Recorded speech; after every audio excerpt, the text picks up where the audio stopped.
bienvenue pour une nouvelle vidéo de lecture. Non, vous rêvez pas, j'ai changé de tenue, enfin j'ai surtout changé de jour en vrai.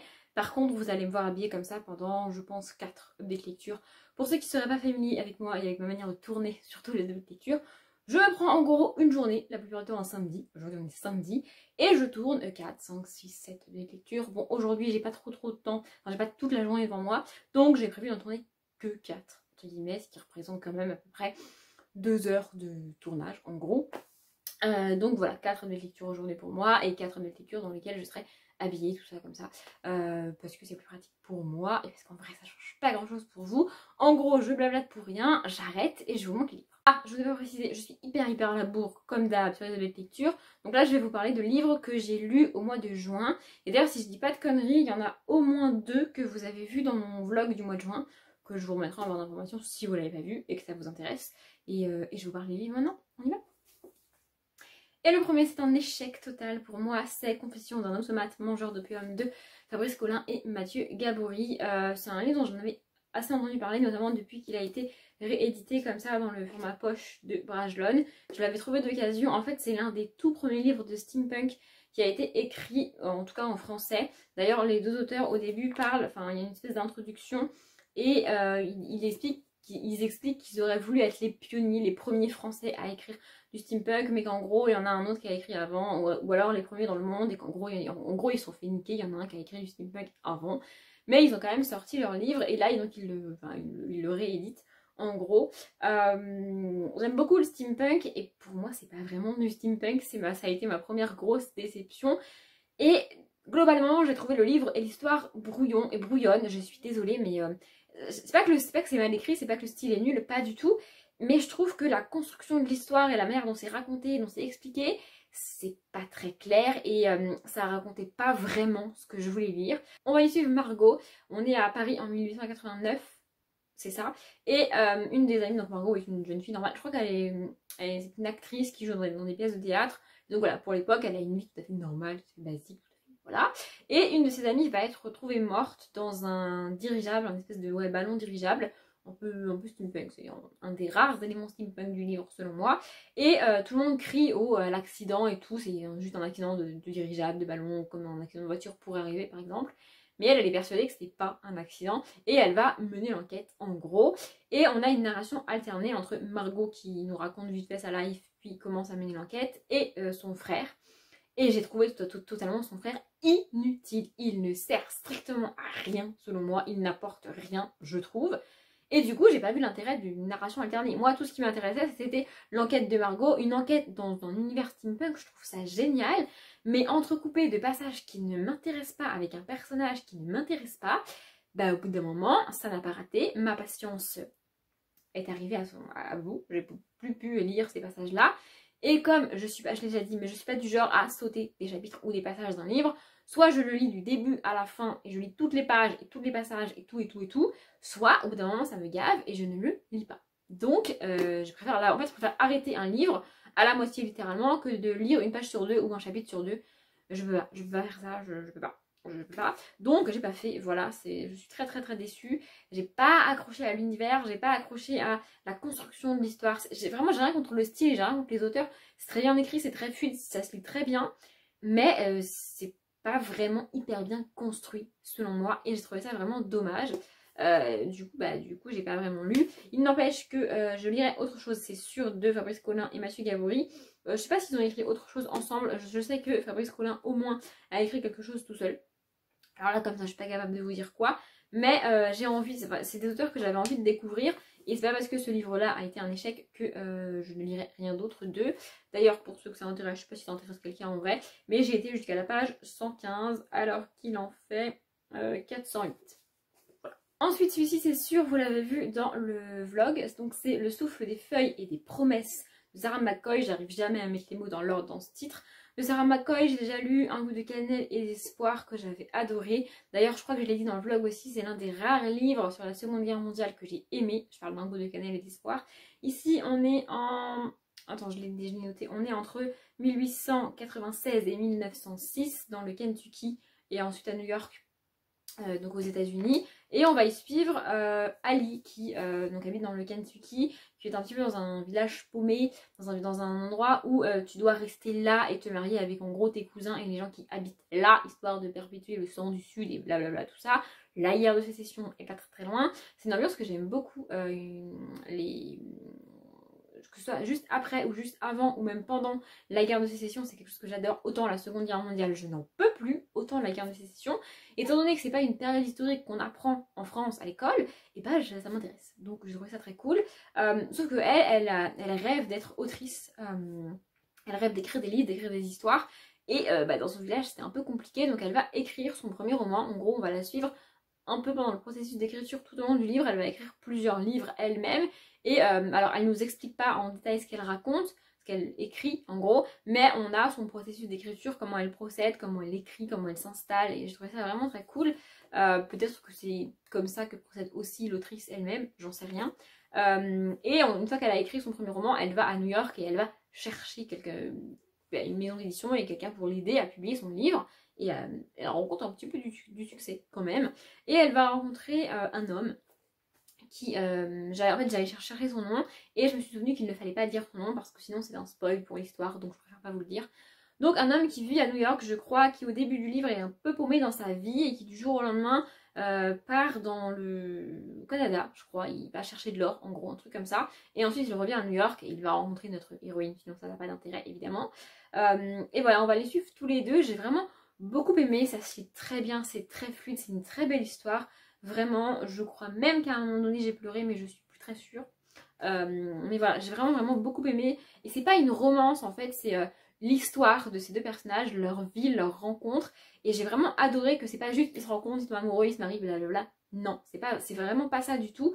Il y a une micro-romance si vous voulez, mais c'est pas le sujet de l'histoire. On les suit vraiment tous les deux séparément de temps en temps et ensemble de temps en temps aussi. Et j'ai vraiment adoré cette histoire-là, j'ai adoré. J'adore la plume de Sarah McCoy. Elle en a écrit un autre, elle a toujours des livres comme ça, genre Un goutte de cannelle et d'espoir, Le souffle des feuilles et des promesses. Et le troisième c'est Papier et d'encre, je sais plus, il y a un truc comme ça, je vous l'écrirai par là si j'y pense. Faut que je le lise, faut vraiment que je le lise. Mais étant donné que celui-ci c'est ma grand-mère qui me l'a donné, j'ai bon espoir que si elle a aimé, elle lise l'autre. Et du coup elle me le donne. C'est pas que je suis radine, c'est juste que je vois pas l'intérêt d'acheter moi-même un livre pour que 2 semaines plus tard ma grand-mère me le donne. Donc voilà. Et je vous conseille celui-ci ou Un goût de cannelle et d'espoir. Encre et papier, je peux pas trop puisque je l'ai pas encore lu. Mais celui-ci est trop cool. Ensuite, celui-ci, logiquement, vous l'avez aussi vu dans le vlog puisque je l'ai lu en même temps, c'est La promesse des immortels. D'ailleurs, j'ai aussi du mal avec ce titre, j'arrive jamais à mettre les mots dans l'ordre. De Mesa de la Cruz. Donc c'est le tome 6, si je dis pas de conneries. Attendez, je vais vérifier parce que ça se trouve, je suis en train de dire une immense connerie. 1, 2, 3, 4, c'est le tome 6. Donc, dans le tome 1, on y rencontre Théodora et plusieurs autres personnages qui vont au lycée avec elle. Donc, elle a 16 ans dans le tome 1. Et je crois qu'on est sur un temps qui n'avance pas vite. C'est-à-dire qu'au cours des tomes, elle prend pas 10 ans. Genre, elle ne prend pas un an par tome, comme ça peut être le cas dans Harry Potter. Elle doit avoir genre entre 16 et 18 ans sur tous les tomes. Donc là, c'est pas le dernier, il m'en reste un à lire.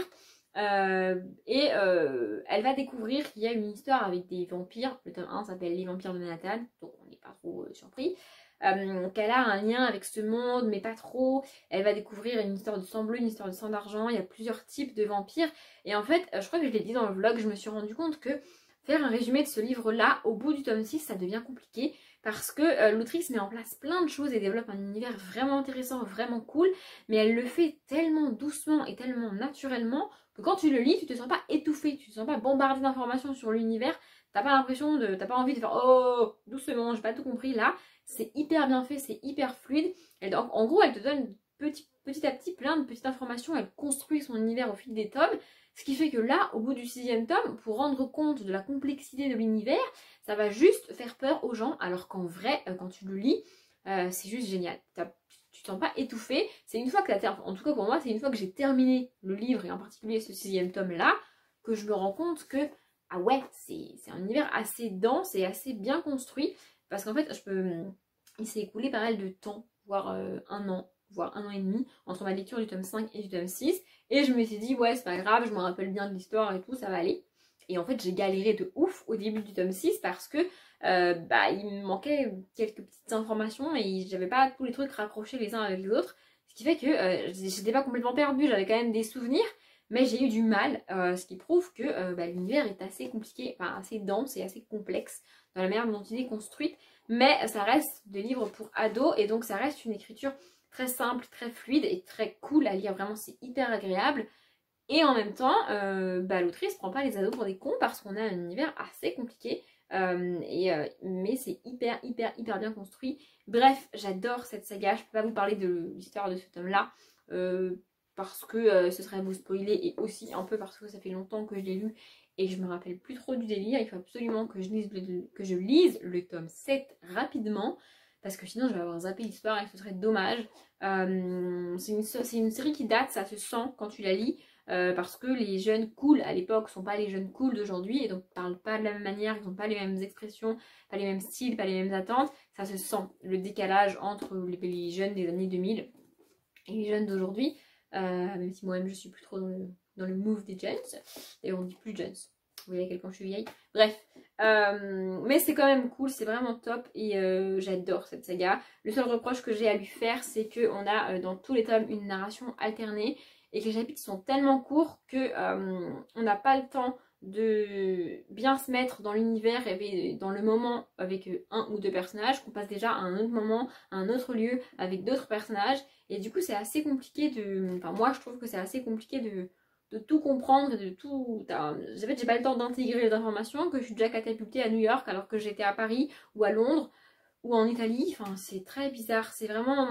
C'est le seul reproche que j'ai à faire, c'est que les chapitres sont trop courts. Et pourtant j'adore les chapitres courts, mais pour une narration aussi alternée c'est dommage. Parce qu'en fait on n'alterne pas entre deux personnages, on alterne entre 3-4 groupes de personnages.